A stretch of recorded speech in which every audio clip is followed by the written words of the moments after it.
This is News Channel 20 at 5. Tonight at 5, request denied. The state Supreme Court ends the governor's bid to appeal his path in AFSCME negotiations. What's next?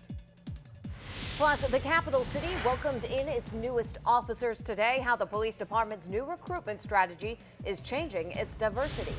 And it is election day in central Illinois. Last-minute voters are now heading to the polls. We break down the key races and what you need to know before voting.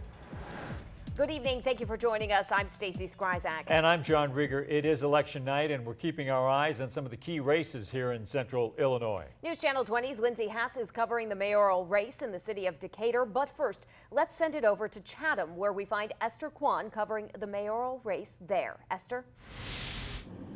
Well, Stacey, John, it has been a bumpy several months for the village of Chatham. Now, people have complained about the color, taste, and odor of the water supply. That has been a big problem here. Also, in December, incumbent Mayor Tom Gray was caught sticking up his middle finger on camera during an ethics hearing that was questioning his leadership. Gray is not seeking another term after 16 years as mayor here. Current trustee David Kimsey is on the ballot for mayor. He is at the end of his 4-year term as a trustee. Also, Matthew Mao, also a current trustee, is running for mayor as well. He ran for mayor and lost back in 2013 and is currently halfway through his 4-year term as trustee. New to the political scene is Craig Law, who grew up in Chatham and works as a deputy for the Sangamon County Sheriff's Office. Also running for public office for the first time is Darlene Judd, a lifelong Chatham resident who worked in retail for over 30 years. Several trustee positions are on the ballot today as well. Polls are open until 7 o'clock tonight, and make sure you tune in right here at 10 for all of the election results. Reporting live in Chatham, Esther Kwan, News Channel 20. Thank you, Esther, from your post there. Happening now, voters in Decatur are deciding who will be the next mayor of the Soy City. News Channel 20's Lindsay Hess is live at the Decatur Civic Center with what each candidate says they would bring to the role. John, incumbent Julie Moore-Wolf is being challenged by Decatur businessman John Phillips. Moore-Wolf was appointed mayor in 2015 after the death of Mayor Mike McElroy. She says infrastructure improvements have been her priority since taking office. If elected, Moore-Wolf tells us she'll continue her efforts to obtain federal funding for new developments. Phillips is hoping his business experience will convince people to vote for him. He's owned multiple small businesses over the years and has 20 years experience working in large corporations. Phillips says his focus as mayor would be to attract new businesses to Decatur. He tells us labor organizations could help recruit those new businesses that would create jobs. One issue dividing voters is the job performance of city manager Tim Gleason. Now, John Phillips tells us that he's made many mistakes, and that's because of the management. And Moore-Wolf tells us Gleason has been forced to make tough decisions and has done an outstanding job. Live in Decatur, Lindsay Hess, News Channel 20 at 5. Thank you, Lindsay, for that report. Many people call this election the one that could impact the voters the most, but it often has the smallest turnout. The ballot features races for city, village, school board, and other services that residents use every single day. Sangamon County Clerk Don Gray says if you haven't registered yet, you still have time to get that done.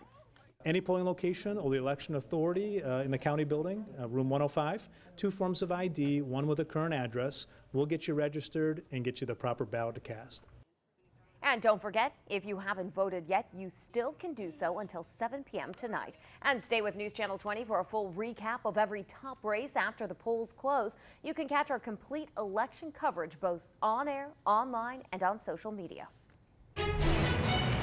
In the Weather Center with Cheryl. And Cheryl, we are fortunate that the election taking place today because we've got some severe weather for tomorrow we're keeping an eye on. Yeah, we're kind of really bracing ourselves for what's going to be happening tomorrow. Still right now it's the calm before the storm, so to speak, but come tomorrow a totally different story, as there is that possibility for a few heavy-duty thunderstorms. In fact, the Storm Prediction Center has a large part of our viewing area at least under a marginal to slight risk for severe weather, and we're especially favoring the area east of Interstate 57, the most likely area to see some rough weather for tomorrow.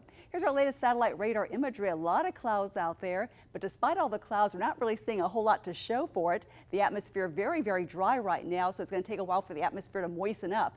But indeed, there is some moisture right now trying to stream over towards Greene, Montgomery, Macoupin County, but again, very little is actually reaching the ground. That's going to be different, though, as we look ahead towards tomorrow as our storm storm system draws closer, it will be spreading a large swath of showers and thunderstorms for your Wednesday. Let you know more about the timing for the thunderstorms and how much rain to expect. Your full forecast coming up in just a few minutes.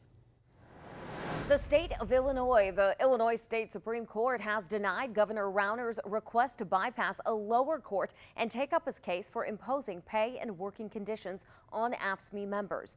The Republican and state's largest public employee union have been at odds over contract negotiations. The state labor ruling last fall that found the negotiations were at an impasse, meaning the governor could impose his terms and the union could strike. But AFSCME sued, and on appeal, the court barred Rauner from taking action until it decides the merits of the case. The case now returns to the 4th District Appellate Court. AFSCME released this statement regarding the decision, saying, quote, Governor Rauner should stop wasting time and money on costly court fights and instead do his own job, working constructively to find common ground. The Rauner administration released this statement saying, quote, it is therefore regrettable that AFSCME is continuously resisting every attempt for a quick resolution and wants to continue dragging this out in the courts. 2 Republican senators unveiled a budget plan today they say would end the 21-month-long budget impasse in the state. Senators Kyle McCarter and Dane McConkey presented the taxpayer bargain plan for passing a balanced budget for fiscal year 2018. Now, the plan calls for budget cuts, spending caps, and reforms on pensions and Medicaid, plus other proposals like a property tax freeze and paying off past bills. This plan puts a real cap on spending, backed up with accountabilities. This taxpayer bargain does this with no new taxes and no tax increases.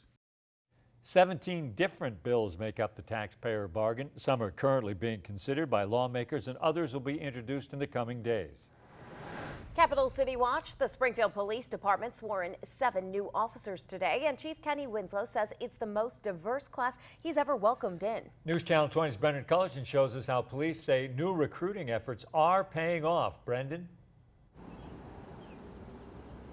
Most Springfield police officers are white men, but only 2 of the 7 sworn in today were.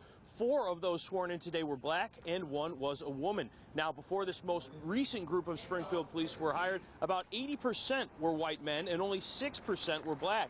Chief Kenny Winslow says the department has made a concerted effort to attract more minority applicants. SPD has been working alongside the NAACP and black law enforcement groups in recruiting to get more minorities in the door, and Winslow says now the department is reaping the benefits.